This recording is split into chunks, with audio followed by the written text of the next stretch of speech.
마리아에게 천사가 찾아와서 아들을 낳으리니 이름을 예수라라 말씀을 전했습니다. 보통 임신의 소식을 들으면 당연히 기뻐하게 되는 것인데 마리아의 경우는 그럴 수 없는 처지였습니다. 왜냐하면 그는 처녀의 몸이었기 때문입니다. 자녀를 기다리는 가정에는 이루 말할 수 없는 기쁨이었고, 어제 우리 살펴본 것처럼 사가랴, 엘리사벳의 가정에는 하나님께서 그 부끄러움을, 수치를 숨겨주시고 씻겨주시는 의미로서 너무나 큰 기쁨이 될 수 있었지만 마리아의 경우는 그럴 수가 없었던 것이죠. 너무나 당혹스럽고, 그래서 내가 남자를 알지 못하는데 어찌 이런 일이 있겠습니까? 물을 수밖에 없었습니다. 그때 천사의 대답이 뭐였습니까? 이 아이는 성령으로 말미암아 잉태된 것이다 했고요. 또 나실 바 이 아이는 하나님의 아들이라 일컬음을 받으리라고 했습니다. 마리아는 그 말씀에 주의 여종이오니 말씀대로 내게 이루어지이다 순종합니다. 마리아는 하나님의 뜻을 따르기 위해서 자신이 짊어져야 될, 또 감수해야 될 어떤 그런 고통, 얼마나 심각한 오해가 있겠습니까? 그 마음에 무거운 짐이 될 수 있는 고통스러움이 있을 수 있겠습니까? 근데 그것을 담당하기로 하는 것이죠. 내 어떤 체면이나 내 평판, 그것보다 하나님의 뜻이 이루어지는 것을 더 중요하게 여기고 귀하게 여겼기 때문에 마땅히 그것을 감수할 것으로 작정을 하게 됩니다. 하나님은 어떤 사람을 통하여 역사하십니까? 바로 이렇게 자신의 어떤 그런 여러 가지 힘들고 어려운 부분이 있지만은 그것을 다 감당하기 위해서, 감당하고 하나님의 뜻을 순종하기 위해서 다 그것을 감수하는 바로 그런 사람을 통해서 하나님의 일이 이루어지는 거죠. 다시 말하면 하나님 앞에 온전히 자기를 내려놓는 사람입니다. 그런 사람을 가리켜서 이제 우리가 자기 부인 혹은 자기를 비움 이렇게 표현할 수가 있겠죠. 그럼 축복의 통로, 그러면 우리는 모두 다 축복의 통로로 쓰임 받기를 원하지 않습니까? 그 축복의 통로라고 할 때는 하나님의 그 축복이 전해져 내려오는 통로 아니겠습니까? 하나의 관이라는 거죠. 그런 관이 되려면 어떻게 됩니까? 그 관이 비어져 있어야 됩니다. 하나님의 축복의 통로가 되려면 내 자아가 비어져 있어야 되죠. 그래야 하나님의 축복이 온전히 전해져 내려올 수가 있는 것인데, 내가 다른 사람에게 하나님의 축복을 전하는 통로로 쓰임 받을 수 있는 것인데, 근데 거기에 나로 채워져 있어 버리면 나의 생각, 나의 뜻, 나의 고집, 어떤 내가 하고 싶은 욕심, 이와 같은 것들로 채워져 있어 버리면 하나님의 축복이 나를 통하여 다른 사람에게 전해지려고 해도 내 안에 내 거로 채워져 버리니까 쓰임 받을 수가 없는 거죠. 그래서 하나님께 쓰임 받는 사람들을 보면 다 공통점이 뭐냐면 하나님의 그 뜻 앞에 순종하는 사람이었다는 것입니다. 대표적으로 우리 예수님이 십자가의 길을 가면서 겟세마네 동산에서 기도하는 것이 뭡니까? 나의 원대로 마시고 아버지의 원대로 되기를 원합니다. 이 아버지의 원대로 내가 순종한다라는 것이 뭐냐면 나를 비워놓는 것이죠. 예수님은 하나님과 동등됨을 취하지 아니하시고 자기를 비워 종의 형체를 가지고, 그래서 죽기까지 복종하셨으니 그 십자가에 죽으심이래. 빌립보서 2장의 말씀이죠. 이렇게 자신을 나의 뜻, 어떤 내 생각, 이거를 내려놓고 하나님의 뜻에 온전히 순종할 수 있는 그 사람이 하나님 앞에 쓰임받는 것이고, 또 그를 통하여 하나님께서 하나님의 축복을 세상에 흘려보내는, 그래서 그는 축복의 통로로 쓰임받는 것을 보게 됩니다. 마리아가 바로 이처럼 내 체면, 내가 당할 고통, 그런 것까지도 다 하나님께 맡기고 하나님의 말씀에 순종하게 되었을 때 예수님은 바로 그 마리아의 몸을 통해서, 그 몸을 빌려서 이 땅에 오시게 되었고, 마리아는 하나님 앞에 아마도 가장 귀하게 쓰임받은 여성이 되지 않았을까, 이렇게 우리가 볼 수 있겠습니다. 자, 이러한 마리아의 신앙과 마리아의 순종의 자세를 우리가 살펴볼 수 있는데, 천사의 말을 들은 마리아가 그 다음에 어떻게 합니까? 우리 39절의 말씀입니다. 이때에 이와 같은 천사의 그 말을 들었을 때 마리아가 바로 하게 된 행동이 뭐였냐면, 일어나 빨리 산골로 가서 유대 한 동네에 이르러 그랬습니다. 마리아가 지금 있는 곳은 갈릴리 나사렛입니다. 그리고 지금 마리아가 찾아간 곳은 유대의 한 동네, 유대라고 하면은 예루살렘을 중심으로 한 그 좀 밑에 지역을 말하는 거죠. 약 150km 정도 되는 거리라고 합니다. 아마도 며칠을 걸려서 갔겠죠. 어쨌든 마리아는 즉시로 그 말씀을 들었을 때 유대 한 동네로 찾아갔습니다. 누구를 찾아간 것입니까? 40절의 말씀에 사가랴의 집입니다. 엘리사벳에게 문안합니다. 왜 엘리사벳을 찾아갔습니까? 천사가 말했거든요. 너의 친족 엘리사벳도 도저히 임신할 수 없는 몸이라고 했는데 보라 지금 어떻게 됐는가. 하나님께서 잉태할 수 없는 그 몸에 귀한 생명을 주셔서 하나님이 하시면 능치 못함이 없다는 사실을 보여주지 않았느냐, 이 말을 했었거든요. 그러자 마리아가 바로 이 엘리사벳을 찾아갔습니다. 여러분, 마리아는 이 엄청난 일을 당했을 때 정혼한 관계인 요셉을 찾아간 것이 아닙니다. 자기 부모님을 찾아가서 엄마 나 이제 어떡해? 나 큰일 났어. 그렇게 한 것이 아니라는 것입니다. 마리아는 이것을 인간적인 생각으로 해결하려고 한 것도 아니고 어떤 인간적인 무슨 상담을 받거나 혹은 그런 인간적인 말을 듣고자 그런 사람들을 찾아가는 것이 아닙니다. 여러분, 하나님의 그런 역사가 있을 때는요, 그럴 때는 반드시 누구를 찾아야 됩니까? 믿음의 사람을 찾아가야 됩니다. 바울도 그렇게 말하지 않습니까? 우리 갈라디아서 수요예배 때의 말씀도 봤습니다마는 하나님의 그런 부름을 받았을 때 내가 친족과 의논하지 아니하고 또는 뭐 예루살렘에 올라가서 사도들에게 먼저 잘 보이려고 그들과 교제하려고 하지 아니하고 그는 아라비아 광야라고 하나님 앞에서 묵상하며 기도하는 시간을 가졌던 것을 고백하고 있지요. 믿음의 사람은요, 믿음의 사람을 찾아서 믿음의 권면을 받고 믿음의 교제를 나누고 또는 믿음으로 격려를 받아야 되는 것입니다. 왜 엘리사벳을 찾아갔습니까?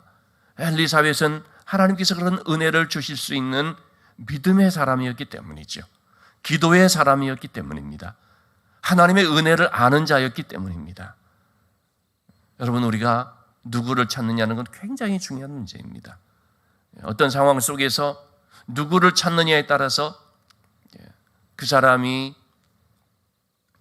신앙에 큰 격려를 받을 수도 있고 잘못하면 인간적인 시험에 들어버릴 수도 있고요. 여담입니다만은 이제 초등학교 1년 선배가 있는데요. 대정읍 하모리 출신의 김부선이라고 하는 영화 배우입니다. 제 초등학교 때 담임 선생님하고 친구들의 모임이 이렇게 있습니다. 그 선생님이 이제 그 김부선 씨를 담임하고 그리고 모슬포를 떠났는데 그런 얘기를 하는 것입니다. 김부선 씨가 이름이 김기희인가 김가희인가 그런데 이렇게 고등 졸업하고 이제 이렇게 육지로 올라와서 활동을 할 때 그때 고두심 씨를 만났으면 참 달라졌을 텐데 오숨이라고 하는 그런 사람을 만나서 너무나 좀 하여튼 그렇게 좀 돼버렸다 하는 이런 얘기를 한 적이 있습니다. 둘 다 제주도 사람인데 제주도 선배를 누구를 만났냐에 따라서 달라졌을 텐데 좀 그런 점에서 아쉽다. 이제 그런 얘기를 이제 했었습니다. 여러분, 누구를 만나서 누구와 교제를 하느냐에 따라 가지고요, 그 영향을 받는 것이 너무나 달라지는 걸 볼 수 있습니다. 인간적인 사람을 만나서 교제하게 되면 인간적인 방향으로 가버리게 되죠. 신앙의 사람을 만나서 교제하게 되면 신앙적인 권면을 받으면서 또 신앙의 길로 잘 갈 수도 있게 되는 거죠. 마리아는 엘리사벳을 찾아갔는데 엘리사벳을 통해서 마리아가 굉장히 큰 신앙의 격려를 받게 되죠.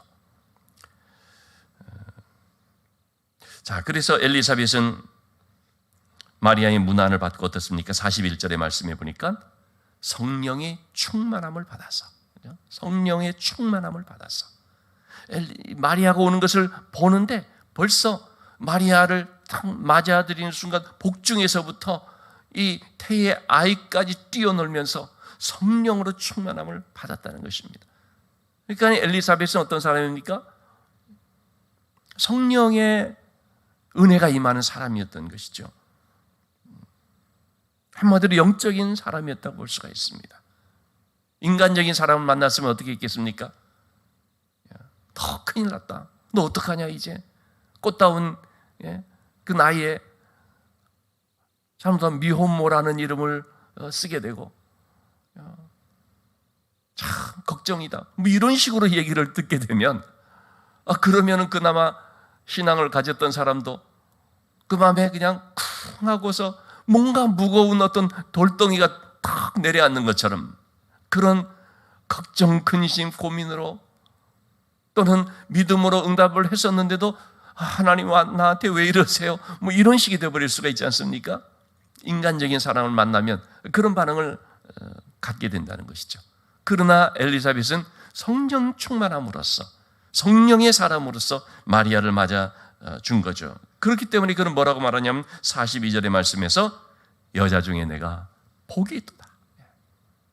아마도 마리아의 그 심령 한 구석에는 뭔가 이걸 어떻게 감당을 과연 내가 잘할 수 있을까? 사람들의 그런 시선을 내가 잘 감당할 수 있을까라는 그런 마음도 있었을 거예요. 그런데 엘리사벳이 마리아를 보면서 탁 하는 그 첫 마디가 여자 중에 네가 복이 있도다. 너는 정말 복이 있는 사람이다. 그리고 태중의 아이도 복이 있도다. 엘리사벳의 말은 뭡니까? 너는 복이 있다는 것입니다. 참 여러분, 이 한마디가 얼마나 힘이 되겠습니까? 엘리사벳을 찾아온 그 마리아를 향하여서 얼마나 이 신앙적인 격려가 되는 말이겠습니까? 너는 참으로 복이 있는 자이다. 여러분, 정말 우리는요, 이런 만남과 교제를 할 때 영적인 교제를 해야 되고요. 그리고 또한 마리아 참 바른 말이지, 내가 지적하는 거 잘 들어, 이런 식으로 얘기하지 말고 복을 얘기해 줘야 됩니다. 너는 복 있는 사람이다. 누가 뭐래도 너는 하나님의 자녀이고 하나님이 너와 함께 하시고, 그래서 너는 어떤 환경 속에 있을지라도 복이 있는 사람이다. 여러분, 우리는 그런 언어로 대화를 하고 그런 마음으로 교제를 할 수 있어야 됩니다. 이것이 신앙적인 교제입니다. 우리 자녀들을 보면서도요, 너는 복이 있는 사람이다. 항상 우리가 그런 관점으로 봐야 되고 또 그런 마음으로 대할 수 있어야 됩니다. 오늘 우리 셀 모임을, 여신도 셀 모임의 내용이 모세가 태어났을 때 그 모세를 그의 부모가 이렇게 태어나는 그 자녀를 대하는 말씀이 나오죠. 이 아이를 이제 숨기는데 왜 숨기느냐? 아름다운 아이라서라고 했는데, 그 아름다운 아이라는 것은 뭐냐면 사도행전의 7장에서 나오는 것처럼 하나님 보시기에 아름다워서, 그거거든요. 이 자녀를 보면서 야, 너는 죽을 운명이야. 너 어쩌다가 남자로 태어나서 이렇게 어쩔 수 없이 버려져야 되나? 그런 게 아닙니다. 너는 하나님이 주신 선물이야. 너는 하나님이 보낸 정말 아름다운 자녀야. 그러니 숨기고 살리는 것이지요. 이렇게 우리는 어떤 관점으로, 어떤 눈으로 바라보느냐. 너는 복 있는 사람이다. 그런 말로서 이렇게 대해야 되는 것입니다. 왜 너는 복 있는 사람이라고 말하고 있는 것입니까? 45절의 말씀입니다. 주께서 하신 말씀이 반드시 이루어지리라고 믿은 그 여자에게 복이 있도다. 왜 마리아를 복이 있다고 하느냐? 그냥 근거 없이 덕담으로 하는 말이 아닙니다. 그런 말들은 그냥 해보는 말로 별 의미도 없고 능력도 없지요. 정확한 근거를 가지고 말해주기 때문에 그 말이 사실적으로 들려지고 영접하는 것이죠. 왜 복 있는 자라고 했습니까? 하나님의 말씀을 믿고 순종한 자이기 때문에. 엘리사벳은 마리아의 바로 그 점을 드러내고 있는 거죠. 너는 하나님의 그 말씀을 믿고 그 말씀에 따라서 순종하는 자이다 라는 것을 말해주는 것입니다. 여러분, 누가 복 있는 사람입니까? 하나님의 말씀을 믿고 순종하는 사람입니다. 누가 지혜로운 사람입니까? 하나님의 말씀을 듣고 그 말씀을 믿어서 순종하는 사람입니다. 바로 그런 사람이 하나님 앞에 쓰임받는 것이고, 그런 사람을 통해서 하나님의 일들이 나타나는 것이죠. 그런 점에서 그렇게 믿고 순종하는 사람이 복 있는 자요, 지혜로운 자라고 할 수 있겠습니다. 자, 이와 같은 엘리사벳의 말을 들었을 때 마리아는 어떻게 말합니까? 46절의 말씀입니다. 내 영혼이 주를 찬양하며, 47절, 내 마음이 하나님 내 구주를 기뻐하였음은. 마리아의 심령 속에 이제 찬양과 기쁨이 있는 것을 말해주고 있습니다. 그는 48절입니다. 여종의 비천함을 돌보셨음이라 보라 이제 후로는 만세의 날을 복이 있다 일컬으리라. 좀 비천한 자를 하나님께서 돌봐주셔서 나같이 부족한 자를, 나 같은 자가 무엇이고 한데 하나님이 이렇게 하나님의 축복의 통로로 사용해 주시는지, 하나님의 아들 그리스도 메시아를 품을 수 있게, 또 나를 통해서 세상에 올 수 있게 나를 사용하시고 역사해 주시는지, 그게 복이 있다. 만세의 날을 복되다 하리라. 이렇게 고백을 하고 있는 것이죠. 여러분, 우리는 하나님의 은혜로 쓰임 받을 때에 하나님 왜 납니까? 딴 사람이 있는데 왜 굳이 나를 통해 하려고 하십니까? 그럴 때 있거든요. 힘들고 또 때로는 고생스럽기도 하고 그럴 때. 네, 여러분, 왜 납니까?가 아니라 우리의 반응은 감사와 기쁨과 찬양이 되어야 할 줄로 믿습니다. 저같이 부족하고 비천한 자를, 질것 같은 저에게 보배 되신 예수 그리스도를 허락하여 주시고 하나님의 귀한 일꾼으로 사용하여 주시는지 참 감사합니다. 우리는 이런 고백을 가지고 나를 귀한 일꾼 삼아주신 하나님 앞에 기꺼이 또 자원함으로 즐거운 마음으로 순종하며 헌신하는 자가 되어야 할 줄로 믿습니다. 마리아의 그 기쁨, 마리아의 그 은혜가 오늘 우리의 삶 속에도 있게 되기를 주님 이름으로 축원합니다.